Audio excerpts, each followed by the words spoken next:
সাবেক ৩ বারের প্রধানমন্ত্রী বেগম খালেদা জিয়ার জানাজায় এসে যদি কেউ অসুস্থ হয়ে যায় তাদের জরুরি চিকিৎসার জন্য ডক্টর অ্যাসোসিয়েশন অব বাংলাদেশ ড্যাবের উদ্যোগে জরুরি চিকিৎসা সেবা কেন্দ্র খোলা হয়েছে। এখানে একটি অ্যাম্বুলেন্সের মাধ্যমে চিকিৎসা দেওয়া হবে এবং যে কোনো জরুরি কেউ যদি খুব অসুস্থ হয়ে যায় তাদের প্রাথমিক চিকিৎসা দেওয়ার জন্য যেসব জিনিসপত্র বিশেষ করে ঠান্ডার ওষুধ, এছাড়াও যদি কারো শ্বাসকষ্ট নিউমোনিয়া হয়ে যায় তাদেরকে ইনহেলার, অক্সিজেন সহ বিভিন্ন ওষুধ দেওয়া হবে এবং সেই উদ্যোগটি নিয়েছে ডক্টর অ্যাসোসিয়েশন অব বাংলাদেশ ড্যাবের সদস্যরা। তারা সকাল থেকে এখানে আসা যে যারা সাধারণ মানুষ আসছেন তাদের যে কোনো সমস্যায় তারা ঔষধ সহ বিশুদ্ধ পানি এবং অন্যান্য জিনিসগুলো দিচ্ছেন। আমরা আপনাদের একটু দেখানোর চেষ্টা করছি। এখানে করোনা বা যে কোনো ভাইরাসের এগেইনস্টে ফাইট মানি ব্যাকট্রলের লেফট রাইট। যেসব সাধারণ মানুষ জানাজা অংশগ্রহণ করতে আসছেন তাদের যদি কোনো সমস্যা হয় জরুরি চিকিৎসা সেবা হিসাবে এখান থেকে যে ওষুধগুলো আছে সেগুলো দেওয়া হবে।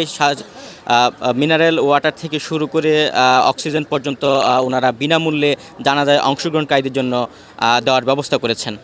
ওষুধটা দিচ্ছে এটা ধন্যবাদ, কিন্তু পানিটা কেন ইন্ডিয়ান? দেশি পানি দেওয়া উচিত ছিল, দেশি পানি দিলে সবচেয়ে ভালো হতো, ইন্ডিয়ান কোম্পানি পানি না দিয়ে।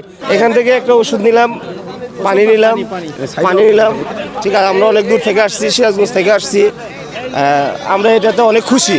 ড্যাবের উদ্যোগে এখানে পানি, মিনারেল ওয়াটার, পানি এবং ওষুধ বিতরণ করছে, সেজন্য ওনাদেরকে আন্তরিক ধন্যবাদ।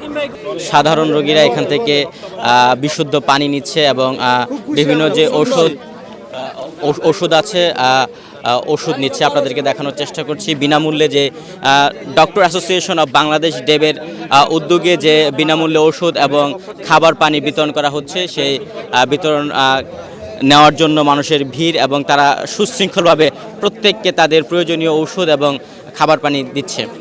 এখানে যারা আসবেন, জনসমাগম যা হচ্ছে, এখানে কেউ যদি আহত হন, কেউ যদি হঠাৎ অসুস্থ হয়ে পড়েন, শ্বাসকষ্ট বা যে কোনো ধরনের, সে সাপোর্ট দেওয়ার জন্য যে ধরনের এমার্জেন্সি মেডিসিন এবং সাপোর্ট দরকার সেটা নিয়ে আমরা এখানে আছি, যেন মানুষ কিছুটা স্বস্তি নিয়ে এই জানাজায় অংশগ্রহণ করতে পারে এবং সুস্থভাবে আবার ফেরত যেতে পারে।